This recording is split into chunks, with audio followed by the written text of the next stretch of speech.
Good morning to my colleagues nationally, and thank you for joining me for this talk.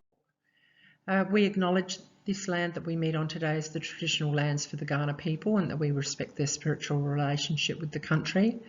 We also acknowledge the Kaurna people as the custodians of the Adelaide region, and that their cultural and heritage beliefs are still as important to the living Kaurna people today. We also pay respects to the cultural authority of Aboriginal people attending from other areas of Australia.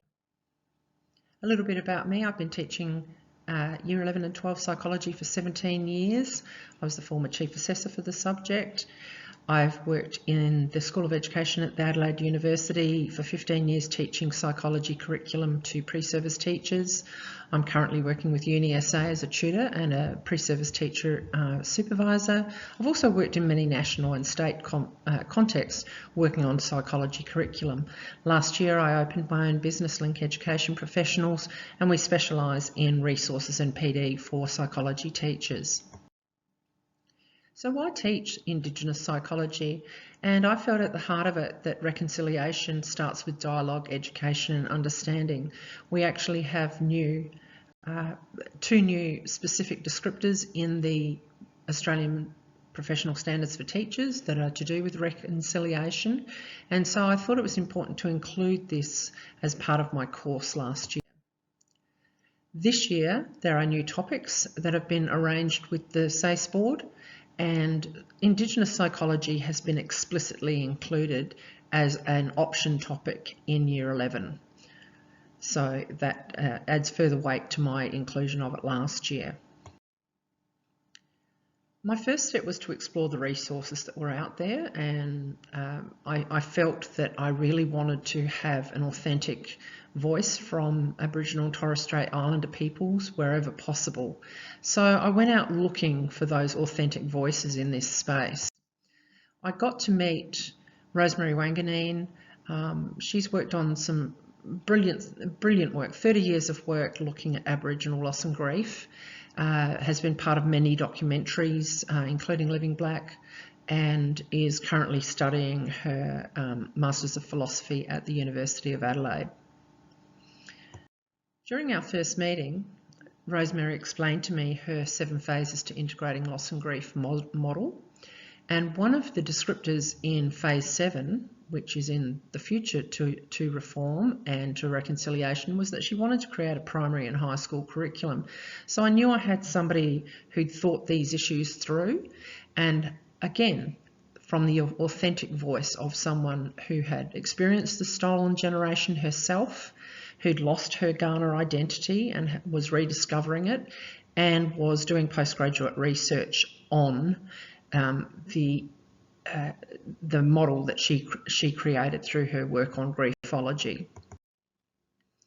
In terms of print materials, the Australian Psychological Society has, through the Australian Indigenous Psychology Education Program, has a curriculum framework for undergraduate psychology, and that was easily adaptable to a Year 11 context. I also found a very useful book by Pat Dungeon and others, which included Rosemary's chapter, but it gave me a history of Indigenous psychology. So it gave me a really solid starting point for working out where the differences were and where the similarities were between mainstream Western psychology and Indigenous psychology, again, with the authentic voice of our First Nations people. I also wanted to look at other Indigenous psychologies, and this text by Yukol Kim and Yang and Wang has been very useful. It's got lots and lots of chapters about all sorts of different cultures and all sorts of interesting highlights of psychological factors. I use Book Depository for my books. That's not a plug for them, but they're cheap and they're quick, and so you can find that at Book Depository if that's a text that interests you.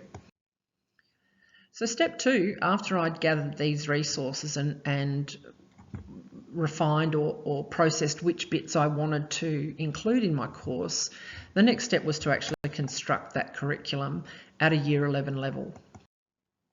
Here are the actual slides of my first lesson. I'm going to run through these quickly because I know teachers are practical people. They want to know how to do things and how it would look in the classroom. So this is lesson 1 based on those resources that I previously mentioned.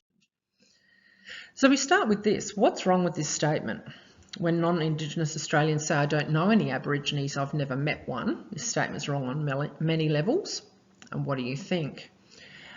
If you're interested in taking up this lesson and adapting it and using it, you're quite welcome to. There are teaching notes on the PowerPoint underneath the slides if you want to see what the teacher-led discussion goes on with.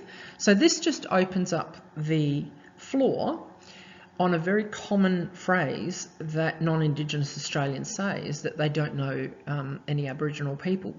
But also the use of the word Aborigine, which is not a preferred expression, and what it means to say I've never met one, or one being that all Aboriginal people might be the same. And so that generates quite a healthy discussion with Year 11s, 5 to 10 minutes of working through their own experience or their own knowledge or their own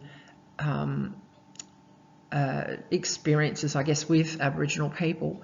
And needs to be done sensitively, of course, if you've got Indigenous students in the class.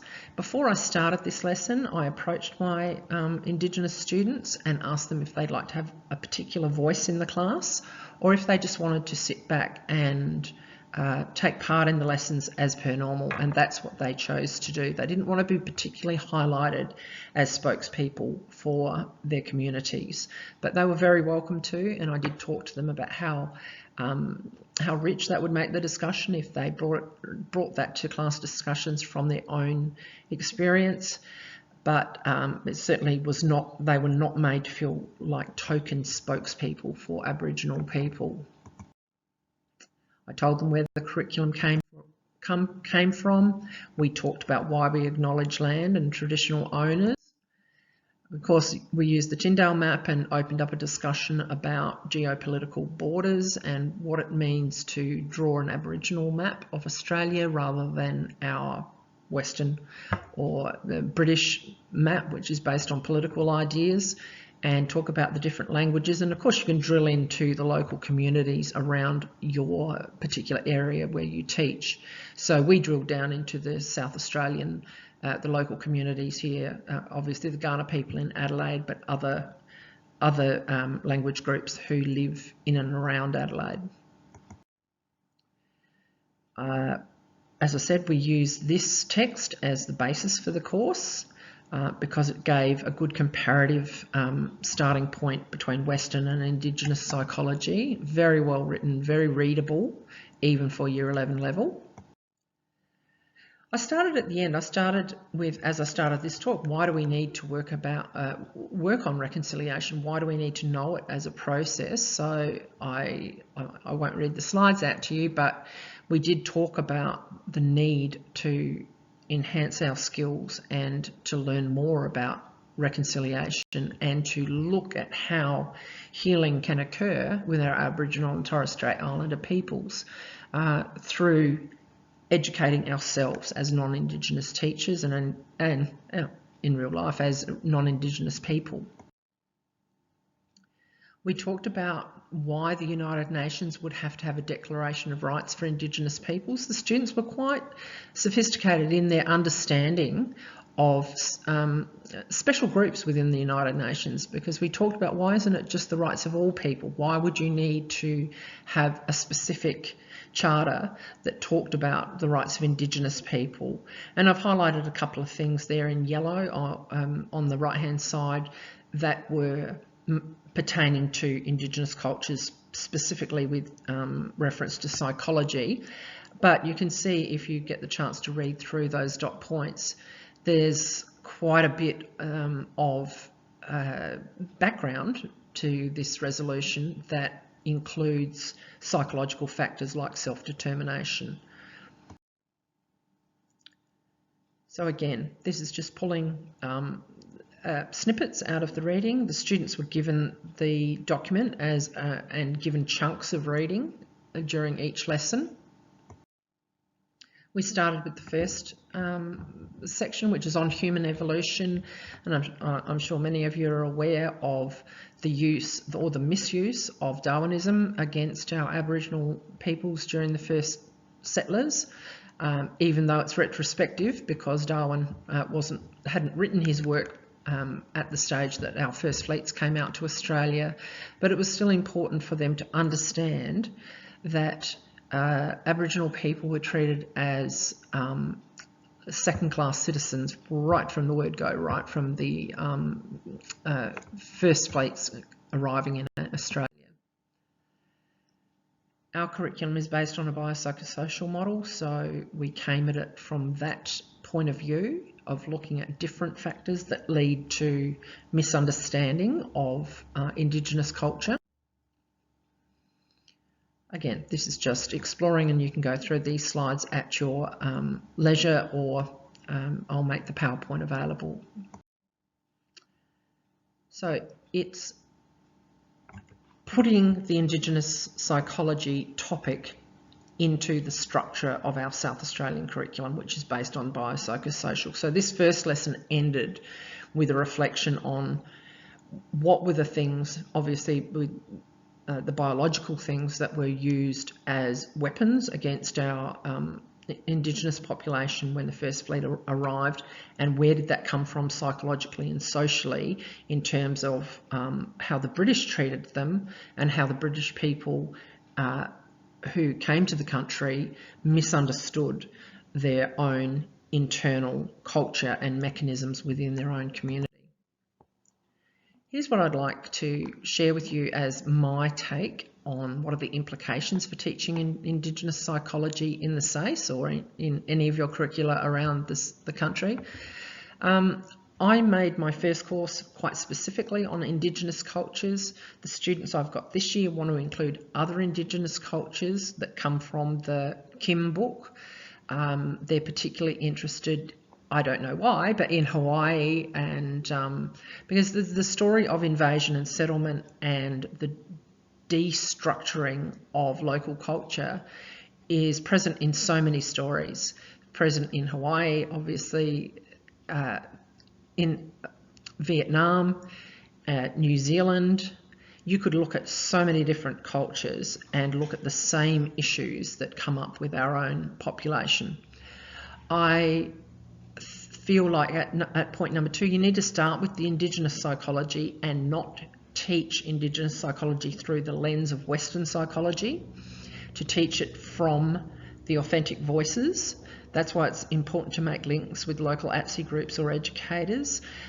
Many of you who work will have Aboriginal education officers on site, and they would be a great resource to go through your slides or be guest presenters during this topic. It allowed me to give an honest account about the impact of Western psychology. In fact, it opened my eyes to the misuse of psychology when the context or the culture of the two different groups differs, and how that can be misused and can actually cause quite a lot of harm. I stuck to the ethical issues of using psychology on other cultures, not the political ones. We didn't talk too much about the White Australia policy and other things like that, unless it was an ethical issue that pertained to psychology. I didn't want to turn this into a civics and citizenship lens. I really wanted to look at the psychology that was used against them and how their own psychology was sidelined and not understood. And I think it's important not just to look at contrast, not to look at the differences, but to look at the comparisons between all human experience. I think psychology has got a very good tradition of looking at what is the universal human experience and what is the individual experience or the social experience within a culture or an ethnic group. I'm very happy to take any email or text questions. There's my phone number and my email address, and I'm very, very happy to hear from any interested parties who would like to move forward or explore other resources or share resources. There's a scarcity of resources for secondary school level.